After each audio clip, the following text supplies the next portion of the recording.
for Somali-led organizations with alleged ties to the massive fraud scandal. Now, as the FBI pushes forward with its own investigation, one key question arises. What does accountability even look like in this case moving forward? So joining us now to talk about all of this and more is New York Congresswoman Claudia Tenney. Congresswoman, thanks so much for being with us tonight.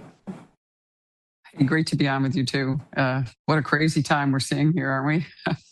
Absolutely insanity. And I know oversight in the House is looking into these fraud allegations, but I wonder if it's even bigger than we have uncovered thus far. The $700 million in cash going out of the airports there.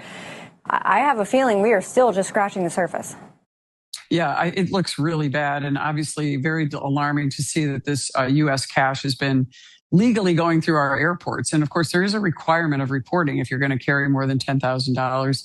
There's a reporting requirement, but I think a really interesting part about this is isn't it going to be a little suspicious when you start seeing 10,000, 100,000, millions, and now, more, as John reported earlier, more money that goes through JFK, goes through the Minneapolis airport. Something's wrong there. And I think something that's very interesting that we impose on banks is that banks are required under banking law to require and file and keep track of what they call suspicious activity reports. This is something I think we need to do now when we see the large amounts of U.S. cash, and it's always U.S. cash. I mean, you're not going to see, Chinese yen or anything else going through there. And U.S. cash is king, and we need to certainly have this type of cash exchange reported.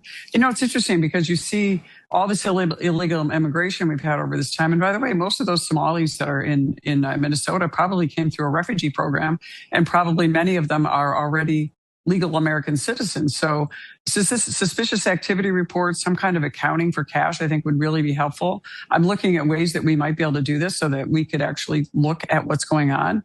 Banks are required to do that. Individuals are not. But I'll tell you, if I'm a TSA agent or anyone else and I see this kind of cash going through, and that you're able to report the amount of cash going through, that it's happening in plain sight. We're seeing corruption in plain sight.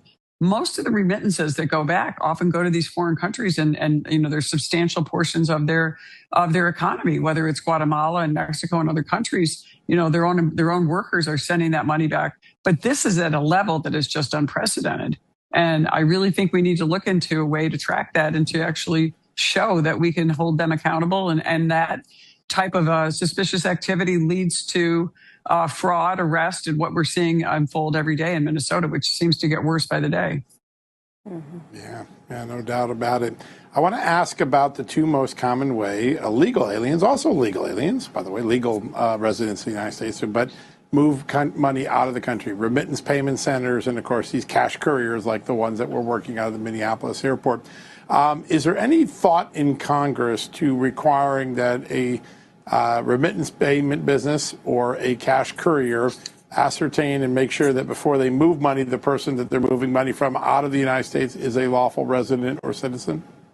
Yeah, I think that should be a requirement. And also they should have some kind of certification that you are a person that we can trust. Our intelligence forces have already vetted that you can be carrying these huge amounts of cash back and forth to other countries. And I don't think those types of laws are in place. And I think that's a really good way to start having accountability and also tracking where this cash leaving the United States is going. And look what it would have led to had we paid attention to this over the last 10 years, and what you reported earlier on $700 million. I mean, that's almost $1 billion going, I think it was 700 million going, through an airport in Minneapolis, not JFK. Amazing, right? Yeah.